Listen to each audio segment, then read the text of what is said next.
Hello family, welcome back to Revu's kitchen.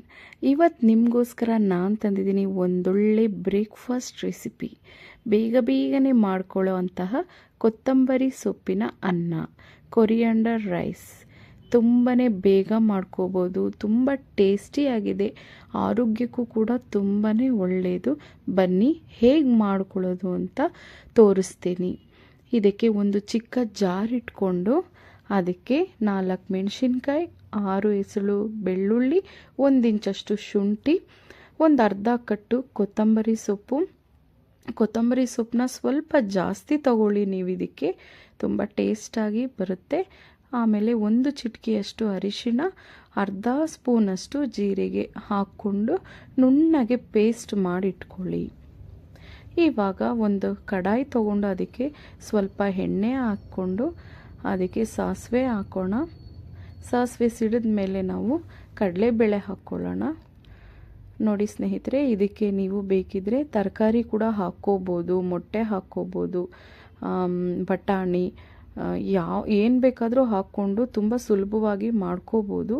ನಾನಿವತ್ತು ಏನೂ ಹಾಕ್ಕೊಳ್ದೆ ಟೇಸ್ಟಾಗಿ ಹೇಗೆ ಮಾಡೋದು ಅಂತ ತೋರಿಸ್ತಾ ಇದ್ದೀನಿ. ನೋಡಿ, ಕಡಲೆಬೇಳೆ ಸ್ವಲ್ಪ ಕೆಂಪಾದಮೇಲೆ ನೀವು ಈ ಸ್ಟೇಜಲ್ಲಿ 2 ಈರುಳ್ಳಿ, ಒಂದು ಸ್ವಲ್ಪ ಕರಿಬೇವಿನ ಸೊಪ್ಪು ಹಾಕಿ ಫ್ರೈ ಮಾಡ್ಕೊಳ್ಳೋಣ. ನೋಡಿ, ಇದು ಸ್ವಲ್ಪ ಟ್ರಾನ್ಸ್ಪರೆಂಟ್ ಆದರೆ ಸಾಕು ನಮಗೆ. ಇಲ್ಲಿ ಇದೇ ರೀತಿ ನಿಮಗೆ ಒಳ್ಳೆ ಬ್ರೇಕ್ಫಾಸ್ಟ್ ರೆಸಿಪಿಗಳನ್ನ ನಾನು ತೋರಿಸೋಕ್ಕೆ ರೆಡಿಯಾಗಿದ್ದೀನಿ. ನೀವು ಕೂಡ ನನಗೆ ಫಾಲೋ ಮಾಡಿ, ಸಬ್ಸ್ಕ್ರೈಬ್ ಮಾಡ್ಕೊಳ್ಳಿ. ಆಗ ಹೊಸ ರೆಸಿಪಿನ ನಿಮ್ಮ ಮುಂದೆ ತರ್ತಾ ಇರ್ತೀನಿ. ನೋಡಿ, ಸ್ವಲ್ಪ ಉಪ್ಪು ಹಾಕ್ಕೊಂಡು ನಾನು ಫ್ರೈ ಮಾಡ್ಕೊಂಡಿದ್ದೀನಿ. 1-2 ನಿಮಿಷ ಫ್ರೈ ಮಾಡ್ಕೊಳ್ಳೋಣ, ಸಾಕು.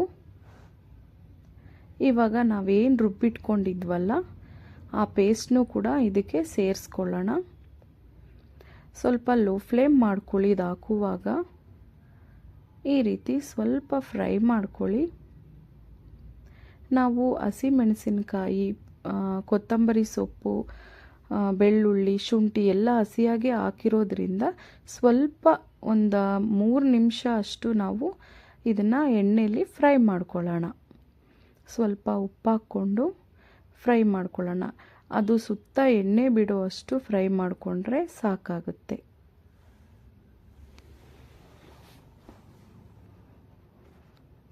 ನೋಡಿ, 1-2 ನಿಮಿಷ ಅಷ್ಟೇ. ಇವಾಗ ಎಣ್ಣೆ ಬಿಡ್ತು. ಇವಾಗ ಇದನ್ನು ಎತ್ತಿ ಸೈಡ್ಗೆ ಇಟ್ಕೊಳ್ಳೋಣ, ಸ್ವಲ್ಪ ಆರಲಿ ಅದು. ಇವಾಗ ಒಂದು ಚಿಕ್ಕ ಕಡಾಯಿ ತಗೊಂಡು ನಾನು 1 ಸ್ಪೂನ್ ಎಣ್ಣೆ ಹಾಕಿ ಸ್ವಲ್ಪ ಕಡಲೆ ಬೀಜ ಹಾಕಿ ಕೆಂಪಗೆ ಫ್ರೈ ಮಾಡಿ ಇಟ್ಕೊಂಡಿದ್ದೀನಿ.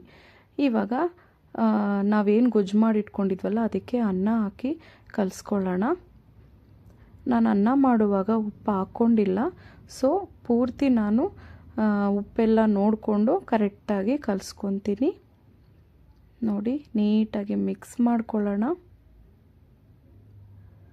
ತುಂಬಾ ಬೇಗ ಆಗುತ್ತೆ. ನೀವು ಒಂದು ಸಲ ಟ್ರೈ ಮಾಡಿ ಹೇಗಿದೆ ಅಂತ ಕಮೆಂಟ್ ಮಾಡಿ. ಇದನ್ನು ನೀಟಾಗಿ ಕಲಿಸ್ಕೊಳ್ಳೋಣ. ಈಗ ಬೇಕಾದರೆ ಈ ಟೈಮಲ್ಲಿ ಸ್ವಲ್ಪ ಉಪ್ಪು ಸೇರಿಸ್ಕೊಳ್ಳಿ. ನೋಡಿ, ನೀಟಾಗಿ ಕಲಿಸ್ಕೊಂಡ್ವಿ. ಇವಾಗ ಇದಕ್ಕೆ ನಾವೇನು ಹುರಿದಿಟ್ಕೊಂಡಿದ್ವಲ್ಲ ಕಡಲೆ ಬೀಜ, ಅದನ್ನು ಸೇರಿಸ್ಕೊಳ್ಳೋಣ.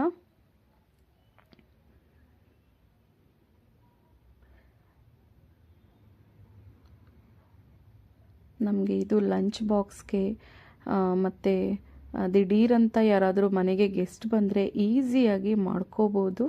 ನೋಡಿ, ರೆಡಿ ಆಗೋಯ್ತು ನಮ್ಮ ಕೊತ್ತಂಬರಿ ಸೊಪ್ಪಿನ ಅನ್ನ.